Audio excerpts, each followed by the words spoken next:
The English word for অসামঞ্জস্যপূর্ণ is incongruous. Bangla শব্দ অসামঞ্জস্যপূর্ণ বা বেমানানের অবিকল ইংরেজি প্রতিশব্দ হলো incongruous, not in harmony or keeping with the surroundings. Option এতে দেওয়া ইরিভেলেন্ট এর অর্থ হচ্ছে অপ্রাসঙ্গিক। অপশন সিতে ইরেশনাল এর মানে হচ্ছে অযৌক্তিক। আর ইনডিসিসিভ মানে হচ্ছে সিদ্ধান্তহীন। তো অসামঞ্জস্যপূর্ণের হুবহু প্রতিশব্দ হচ্ছে incongruous. Curiosity killed the cat. আচ্ছা, এটা হলো একটা বহুল প্রচলিত ইংরেজি প্রবাদ যে কিউরিওসিটি কিল্ড দ্য ক্যাট এর অর্থ হলো অতিরিক্ত কৌতূহল বা অন্যের বিষয়ে অনাবশ্যক মাথা ঘামানো মানুষের নিজের জন্য বড় বিপদ বা ক্ষতি ডেকে আনতে পারে। তো এটা হচ্ছে গিয়ে প্রবাদ বাক্য, আর অন্যগুলো অ্যাকচুয়ালি যেহেতু প্রবাদ বাক্যের জন্য সঠিক হয় না, তো প্রবাদ বাক্যে যা আছে তাই থাকবে। Curiosity killed the cat.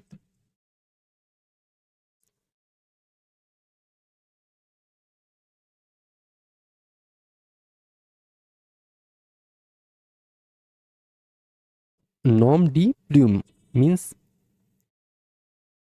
এটা হচ্ছে পেন নেম হবে। নম ডি প্লুম একটা ফরাসি শব্দগুচ্ছ বা ফ্রেঞ্চ ফ্রেজ যা ইংরেজিতে সাহিত্যিক বা লেখকদের ছদ্মনাম বা পেন নেম বোঝাতে ব্যবহৃত হয়। যেমন শরৎচন্দ্র চট্টোপাধ্যায়ের ছদ্মনাম ছিল অনিলা দেবী। আর অপশন বিতে দেওয়া হচ্ছে পেন্সিল নেম। পেন্সিল নেম নামে তেমন কিছু নেই। আনরিয়াল নেম হচ্ছে অবাস্তব নাম। যদিও এটা কিছুটা কাছাকাছি, কিন্তু আসলে সাহিত্যিক ছদ্মনামের জন্য নির্দিষ্ট কেবল পেন নেম ব্যবহার করা হয়। আর নন তো অপশনে নন মানে কিছুই না, অপশন হবে A, pen name. The saying enough is used when you want something to stop. যখন কোনো খারাপ পরিস্থিতি, অন্যায় বা বিরক্তিকর আচরণ সহ্যসীমা ছাড়িয়ে যায়, তখন তা অবিলম্বে বন্ধ করার তাগিদ দিতে বলা হয় ইনাফ ইজ ইনাফ, যথেষ্ট হয়েছে আর নয়।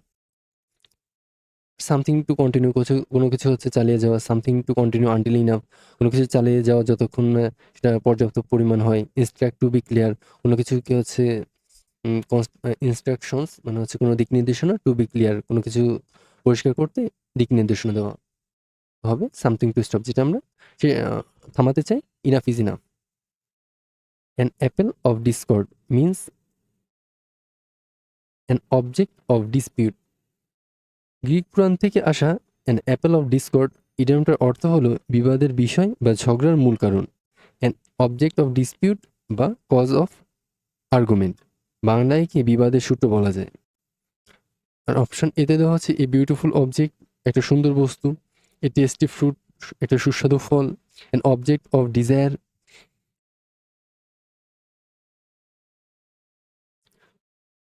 কোনো জিনিস যেটা হচ্ছে কামনার বস্তু। হবে an apple of discord means an object of dispute.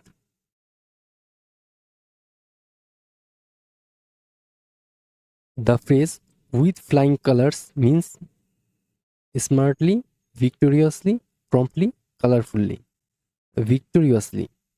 With flying colours ফ্রেজটার অর্থ হলো গৌরবময় সাফল্য অর্জন করা বা বিজয়ী হওয়া। উইথ গ্রেট সাকসেস বা ভিক্টোরিয়াসলি, যুদ্ধ জয় করে জাহাজ যখন পতাকা উড়িয়ে ফিরত, সেখান থেকে এই ফ্রেজের উৎপত্তি হয়েছে। অপশন এতে দেওয়া হচ্ছে স্মার্টলি মানে স্মার্টভাবে। সি হচ্ছে প্রম্পটলি মানে দ্রুততার সাথে। কালারফুল মানে হচ্ছে রঙিনভাবে। সো এগুলোর সাথে হচ্ছে মিললে, so with flying colours means ভিক্টোরিয়াসলি।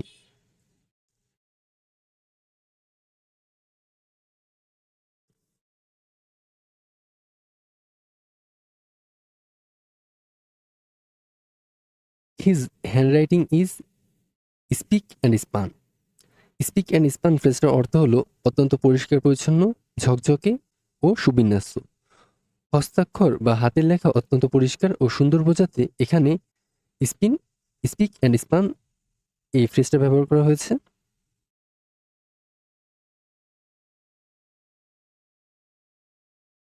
He drinks like a fish, এটা একটা ইংরেজি উপমা বা সিমিলি, যেটাকে আমরা সিমিলি বা ইডম বলি। ড্রিঙ্ক লাইক এ ফিশ এর অর্থ হলো সামান্য মানে কিছুটা পরিমাণ মদ্যপান বা তরল পান করা। যেমন মাছ যেমন সবসময় পানিতে মুখ খোলা রাখে, সেই তুলনা থেকে এটা এসেছে। আর অপশন বি থার্স্টি মেন হচ্ছে তৃষ্ণার্ত মানুষ, ক্যাট হচ্ছে গিয়ে বিড়াল, লায়ন হচ্ছে সিংহ। তো এমন কিছু না, এটা হবে he drinks like a fish. Justice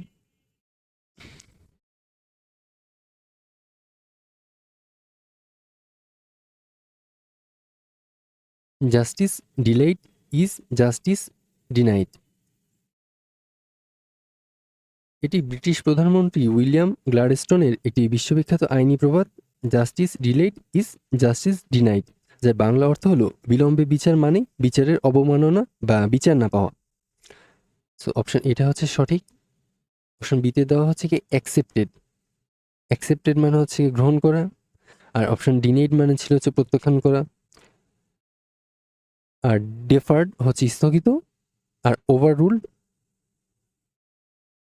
মানে হচ্ছে নাকচ করা। সো হবে justice delayed is justice denied.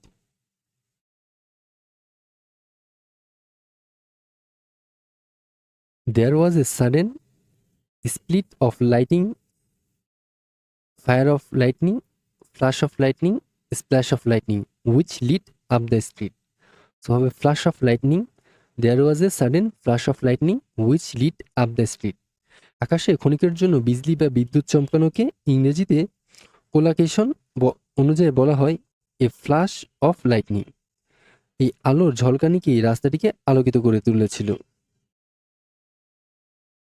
R option বিতে দেওয়া হচ্ছে স্প্লিট, এতে দেওয়া হচ্ছে স্প্লিট অফ লাইটনিং, এটা হচ্ছে বিদ্যুতের চমকানির সাথে স্প্লিটের বিভাজন। বিতে দেওয়া হচ্ছে ফায়ার মানে হচ্ছে গিয়ে আগুন, আর ডিতে হচ্ছে স্প্ল্যাশ, স্প্ল্যাশ হচ্ছে পানির ছিটা। সো এগুলো হবে না। There was a sudden flash of lightning which lit up the street.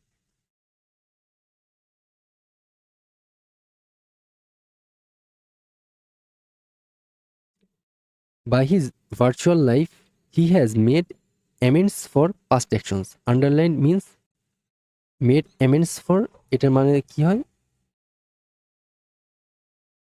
Underlined means compensated for. Make amends for একটা চমৎকার ফ্রেজ যার অর্থ হলো অতীতের কোনো ভুল, ক্ষতি বা পাপের ক্ষতিপূরণ বা প্রায়শ্চিত্ত করা। টু কম্পেনসেট ফর সামথিং, এটা হবে কম্পেনসেটেড ফর। রিপেন্টেড ফর এটার মানে হলো অনুশোচনা করা, কেবল মনে মনে দুঃখ পাওয়া কিন্তু কাজে ক্ষতিপূরণ করা না। সি হচ্ছে ফরগটেন ফর মানে হচ্ছে ভুলে যাওয়া। লস্ট ফর মানে হচ্ছে হারিয়ে যাওয়া। অপশন হবে মেড অ্যামেন্ডস ফর মানে হচ্ছে কম্পেনসেটেড ফর।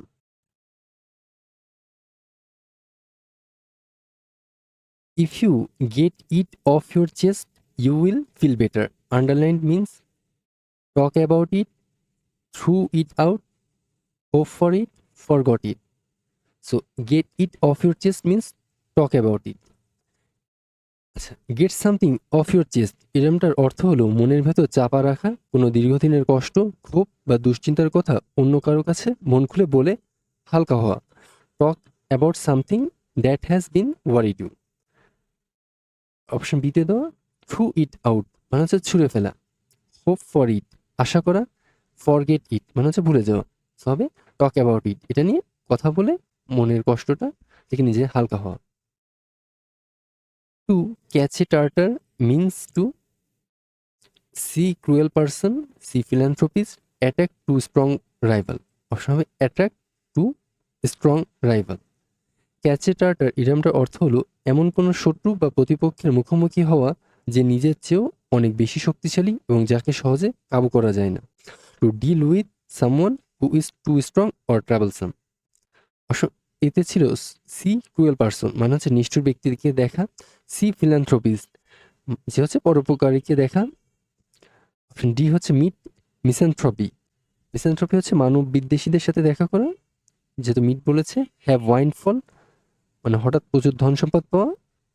তো হবে হচ্ছে attack to strong rival. Every cloud has a silver lining means cloudy sky, bright sky, silver sky, success after failure. আসলে সাকসেস আফটার ফেইলার। আচ্ছা, every cloud has a silver lining এটা হচ্ছে একটা আশাবাদী প্রবাদ যে every cloud has a silver lining, মেঘের কোলে রোদ হেসেছে। এর অর্থ হলো কালো মেঘের পেছনে যেমন রূপালী আলোর রেখা থাকে তেমনি জীবনের চরম দুঃখ, কষ্ট বা ব্যর্থতার পরেই সাফল্যের দেখা মেলে। তো হবে success after failure. Cloudy sky মানে হচ্ছে মেঘাচ্ছন্ন আকাশ, ব্রাইট স্কাই হচ্ছে উজ্জ্বল আকাশ, সিলভার স্কাই মানে হচ্ছে ধোঁয়াশে বা হচ্ছে সিলভার না ধোঁয়াশে আকাশ, নন মানে কিছুই না। Giving someone cold shoulder means to torture somebody, two harm someone, two appreciate someone, two ignore someone. So two ignore someone, ignore somebody, sorry. Give someone give someone the cold shoulder মানে হলো কারো প্রতি চরম উদাসীনতা দেখানো, কাউকে পাত্তা না দেওয়া বা ইচ্ছাকৃতভাবে এড়িয়ে চলা বা অবহেলা করা। তো হবে to ignore somebody or treat unfriendly. Option এতে দেওয়া আছে টু টর্চার সামবডি মানে হচ্ছে নির্যাতন করা, বিতে দেওয়া টু হার্ম সামওয়ান কারো ক্ষতি করা, টু অ্যাপ্রিসিয়েট সামওয়ান কারো হচ্ছে প্রশংসা করা। তো হবে to ignore somebody. What is the meaning of a dime a dozen? Something common. এক ডাইমে খুব সামান্য পয়সায় যদি 1 ডজন জিনিস পাওয়া যায় তবে তা খুবই সস্তা এবং সাধারণ। সেই থেকে এ ডাইমি এ ডজন ইডিয়মটার অর্থ হয়েছে খুব সাধারণ, সস্তা এবং যা সব জায়গায় সহজে পাওয়া যায়। Very common and no particular value. এতে দেওয়া সামথিং এক্সপেন্সিভ, ব্যয়বহুল, যেটা হচ্ছে আসলে এ ডাইম এ ডজনের সম্পূর্ণ বিপরীত। সিতে দেওয়া হচ্ছে সামথিং কেয়ার, যেটা হচ্ছে কিছু জিনিস যেটা হচ্ছে যত্নশীল। সামথিং ইউজফুল, যেটা হচ্ছে ব্যবহার বা দরকারি। হবে something common. All his tall talk came to nothing. Here, tall talk means exaggerated statement. So tall talk বাগধারাটার অর্থ হলো বড় বড় কথা বলা, চালবাজি করা বা কোনো কিছু বাড়িয়ে বাড়িয়ে বলা। So exaggerated statement or boosting হচ্ছে টল টক এর সমর্থক। অপশন বিতে দেওয়া হচ্ছে কেয়ারফুলি মেজার্ড আটারেন্স, যেটা হচ্ছে মাপা কথা বলা। আনপ্রিটিনিউয়াস স্টেটমেন্ট, যেটা হচ্ছে অনাড়ম্বর বক্তব্য। এ বিলিভেবল স্টোরি হচ্ছে বিশ্বাসযোগ্য গল্প। এগুলো বড় বড় কথা বলে বা চালবাজির উল্টো কথা প্রকাশ করছে। হবে এক্সাজারেটেড স্টেটমেন্ট হচ্ছে tall talk. To drive home means to emphasise. To drive home বা ড্রাইভ সামথিং হোম, এই ইডিয়মটার অর্থ হলো কোনো যুক্তি বা বক্তব্যকে অন্যের কাছে পরিষ্কার করতে, তার উপর অতিরিক্ত গুরুত্ব বা জোরারোপ করা। সো এটা হবে to emphasize or make something clearly understood. Option এতে দেওয়া টু ফাইন্ড ওয়ান্স রুটস হচ্ছে শিকড় খোঁজা। Option B to return to place of rest, এটা হচ্ছে বিশ্রামের জায়গায় ফেরা। সি হচ্ছে ব্যাক টু অরিজিনাল পজিশন, আদি অবস্থানে যাওয়া।